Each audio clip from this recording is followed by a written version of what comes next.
Hey guys, Squatch here. Hey, so in this video, we're going to start transplanting this Dillon RL1100 onto the Mark 7 Autodrive system. And if you guys caught the first video, I bought this RL1100. I found a dealer that got one in stock. It was a 308 unit. I don't load a lot of high volume 308, but I can always use a set of dies and conversion kits and so on. And so this unit here, I've already switched over to the small primer system, and I've got everything set up and ran already. I even installed a Mr. Bullet feeder that was a 9mm, and I ran 1,000 rounds to this press just to make sure everything was working as it should. And if you guys haven't done a Mr. Bullet feeder before, this is my first one I've ever done. It set up pretty easy. I was kind of surprised how well everything went together. So I ran 100 rounds. So I got our instruction manual here that come with the Mark 7 Autodrive kit. So let's jump into start transplanting this press onto the Mark 7 base plate. So the Mark 7 mounting plate will accommodate the Super 1050, RL1100, the CP2000, and then also the RL1050. And if we look in this diagram here, you can see there's two sets of mounting holes. Since this is an RL1100, we are going to use, let me just show you here, the inside holes here according to the diagram. So I'm going to wrestle that press off of that inline fabrication mount, and we're going to get it set up here and get these mounting bolts. All right, so with your kit, you're going to get a couple different sets of mounting bolts. You're going to want to use the longer ones for the RL1100, and we're using the bolt pattern that's specified in the manual. So now we need to get a torque wrench because we are going to torque these 1/4-20 bolts down to between 4 and 5 foot-pounds, or 5.5 and 6.5 Newton meters.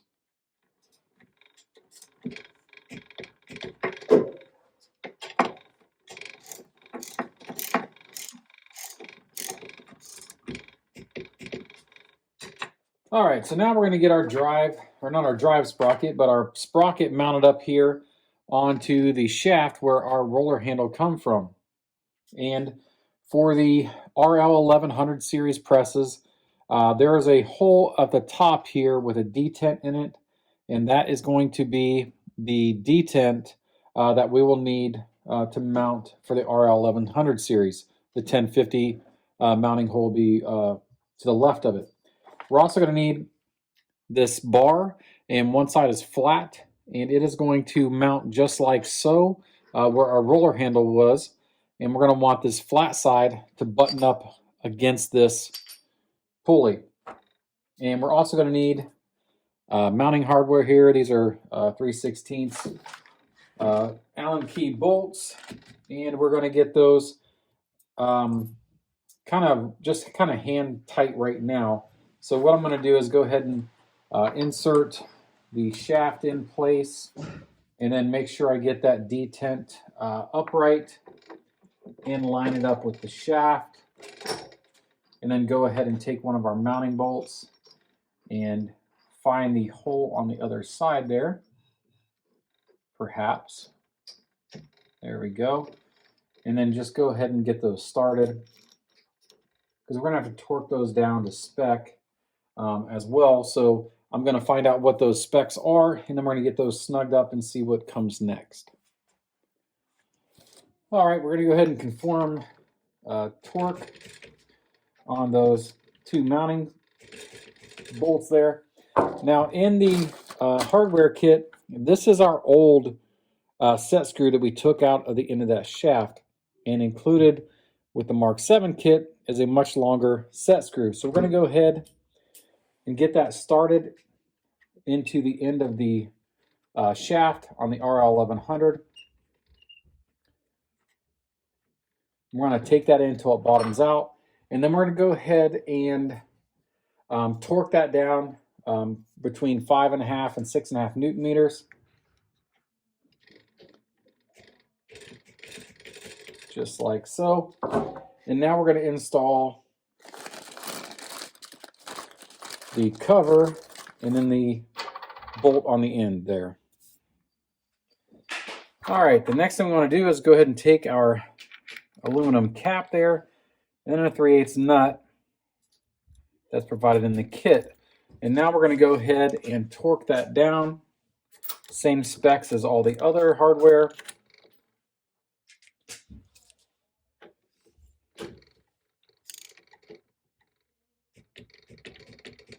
All right, that should be good. All right, the next thing we need to do is get these motor mount bolts loose because we're going to need to slide that back, or slide it forward, I'm sorry, so we can install the drive belt. So once we get those loose, we're using a 9/16 socket. I'm going to reach around here and slide that all the way to the front. All right, next we're going to put on the drive belt. So we're going to go ahead and put it on the small sprocket first, and then come up underneath of the big pulley. And then when we get to that point where we can't push it on any further, we're going to rotate it back so that the belt comes up on the large pulley, like so. All right, now we just need to get the tension set. All right, so now we're going to work on getting this belt tension set up. And I went ahead and grabbed an extension for this 9/16 socket. This is the last time I'm going to use this roller handle, or I'm probably just going to use it to tighten this belt up. But underneath there, you can see there's a stud. And we're going to take our roller handle, put it behind the stud, and then put some pressure on the belt until we get about a 1/4 inch deflection. And then we're going to go ahead and start tightening up these motor mounts so that the belt has appropriate tension.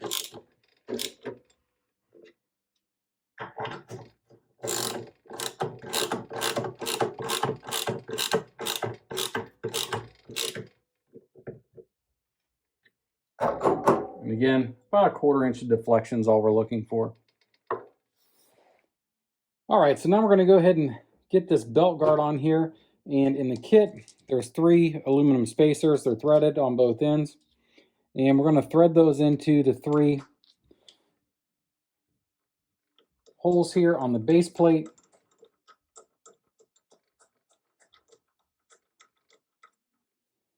Just like so. There's one right here in the middle.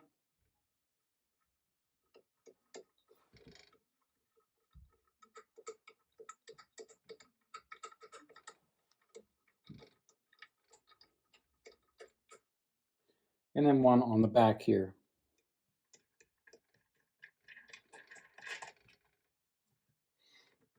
All right, all those are cinched up. I'm going to go ahead and take this center one here under the belt. It's kind of in a tricky spot. We'll get it started. Then we'll start to slide the belt guard in place, and it lines up with these slots on the belt guard.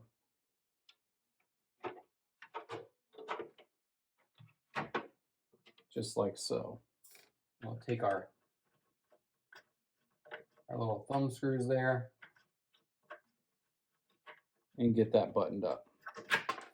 So to use the jog function that the Mark 7 Autodrive offers, we have to remove this ratcheting tab right here, and then the restriction tab on the back side. And to get this off, we need to remove this pin. So I've went ahead and cycled the press down about half stroke, and I'm taking an 1/8 inch Allen key, and I'm going to remove the pin, and then I'm going to remove, I'm going to let it fall, the ratchet tab. And I'm going to go ahead and put the pin back into place and then button that up. And then we'll go ahead and remove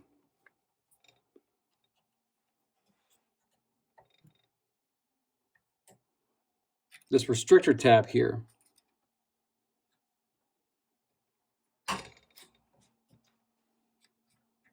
Because we are not going to need that any longer.